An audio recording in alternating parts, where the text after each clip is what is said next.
سب سے پہلے ہم نے اس کے اندر جو چیز ڈسکس کی تھی وہ بخاری شریف سنن ابن ماجہ کی اس حدیث سے ہم نے اس کا آغاز کیا تھا کہ طلب العلم فریضۃ علی کل مسلم، علم کا طلب کرنا ہر مسلمان پہ فرض ہے۔ اور جب اس حدیث پاک کے اندر فرض کا لفظ استعمال ہوا تو پھر ہم نے دیکھا کہ اگر تو ہر علم کو ہی فرض قرار دیا جائے تو یہ تو ایک بہت بڑی مشکل تھی، اور یہ پاسبل نہیں ہے کہ ہر انسان جو ہے وہ ہر دور کے اندر ہر طرح کے علوم کو حاصل کر سکے۔ پھر ہم نے دیکھا کہ جو فرض ہوتا ہے اس کی دو اقسام ہیں، ایک فرض عین ہوتا ہے اور ایک فرض کفایہ ہوتا ہے۔ فرض عین وہ فرض ہے کہ جس کے اندر ہر عاقل اور بالغ مسلمان کو اس کے پاس چوائس نہیں ہے، اس کو ہر حالت میں وہ علم حاصل کرنا ہے، وہ چیز حاصل کرنی ہے۔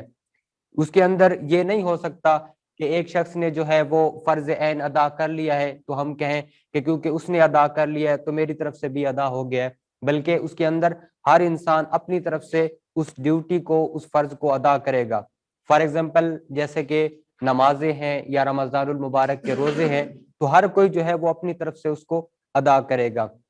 اس کے بعد جو اس کی دوسری قسم ہے فرض کفایہ۔ فرض کفایہ کا نام آپ عمومی طور پر سنتے رہتے ہیں نماز جنازہ کے موقع پر، تو یہ وہ فرض یا یہ وہ ضروری امر ہوتا ہے کہ جو بعض لوگوں کے ادا کرنے سے بھی ادا ہو جاتا ہے۔ اس میں یہ ضروری نہیں ہے کہ ہر ایک جو ہے وہ علیحدہ طور پر ادا کرے گا، بلکہ اگر بعض لوگوں نے ادا کر دیا تو باقی جو لوگ ہوں گے ان کے ذمے جو لازم تھا وہ بھی ادا ہو جائے گا۔ اس کو فرض کفایہ کہتے ہیں۔ اب اس کے بعد آتے ہیں ہم اپنے علوم کی طرف، کیونکہ ہم فرض علوم سے متعلق ڈسکس کر رہے تھے، تو اب اس میں سے کون سے علوم ہیں کہ جن کو بیان کرنا ہمارے اوپر فرض ہے؟ تو اس کے اندر جو علوم جن کو فرض علوم کہا گیا اور جو فرض عین علوم ہے، یعنی جس کے اندر ہمارے پاس کوئی چوائس نہیں ہے اور ہم میں سے ہر ایک نے جو ہے وہ ہر حال میں سیکھنے ہیں، اس کو تین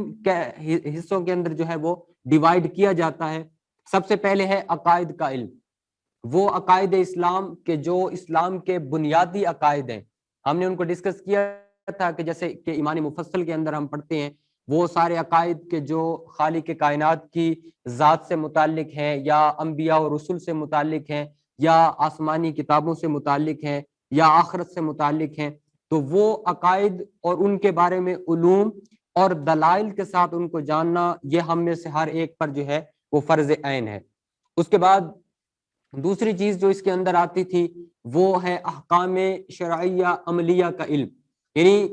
پریکٹسنگ جو بھی چیزیں ہیں، جو چیزیں ہمیں پریکٹیکلی خود کرنی ہوتی ہیں۔ فار ایگزامپل جیسے وضو ہے اس سے متعلق احکام ہے، غسل ہے اس سے متعلق ہے، پھر نماز کے اندر ہم آتے ہیں تو نماز کے بہت سارے مسائل ہیں، اسی طرح روزے کے ہیں، زکوٰۃ کے ہیں، حج کے ہیں۔ تو جو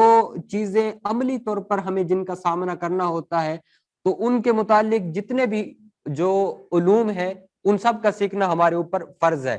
اور اس کے اندر ایک تیسری چیز جو تھی جس کو علماء کرام بیان کرتے ہیں وہ ہے گناہوں کی معرفت۔ اب جب تک فار ایگزامپل ہمیں پتہ ہی نہیں ہے گناہوں کے حوالے سے کہ یہ بھی گناہ ہے یا یہ بھی گناہ نہیں ہے، تو جب تک گناہ سے پتہ نہیں ہوگا، اس کے بارے میں ہمیں علم نہیں ہوگا، تو ہم اس گناہ سے بچ کیسے سکتے ہیں؟ مثال کے طور پر آپ غیبت کو لے لیں، اگر مجھے پتہ ہی نہیں ہے کہ کسی بھائی کی پیٹھ کے پیچھے برائی کرنا بھی کوئی گناہ ہے، تو جب ہمیں اس کا علم نہیں ہوگا تو پھر ہم اس سے بچیں گے کیسے؟ اس طرح جو ہے وہ کبیرہ گناہ جتنے بھی ہیں یا دیگر جو بھی گناہ ہیں، برائیاں ہیں، ان کے بارے میں علم رکھنا اور پھر ان کے جو تدارک ہے، ان سے بچنے کی جو صورت ہے، ان کی اس گناہوں کی توبہ کی جو صورت ہے، ان کا علم رکھنا یہ بھی ضرورت ہے۔ فار ایگزامپل اب ایک گناہ ہے جو کوئی بندہ سر عام کرتا ہے، باہر لوگوں کے سامنے کرتا ہے، تو اب جو اس کی توبہ کرنی ہوگی تو وہ بھی اسی طرح کرنی ہوگی۔ جیسے مثال کے طور پر کسی نے کوئی ایسی کسی بھائی کی پیٹھ پیچھے برائی کی ہے اور ایک مجمع میں کی ہے، تو اب جب تک وہ سارے مجمع کے سامنے اپنے ان کلمات کو واپس نہیں لے گا اور اس بندے سے معافی نہیں مانگے گا تو اس کی جو توبہ کا تدارک ہے وہ کما حق کو نہیں ہو سکتا۔ اسی طرح اگر کسی نے جو ہے وہ ایک بندے کے سامنے کی ہے تو اس کی توبہ کی بھی وہی صورت ہوگی۔ اب جب ہم نے اس چیز کو جان لیا کہ اس کے اندر کون سے علوم ہیں، تو اس کے اندر فرض کفایہ علوم جو اس سے پیچھے ہم نے ڈسکس کیا تھا، اس کے اندر تو وہ بہت سارے علوم آ جاتے ہیں. اور اس حوالے سے ایک چیز میں ایڈ کرنا چاہوں گا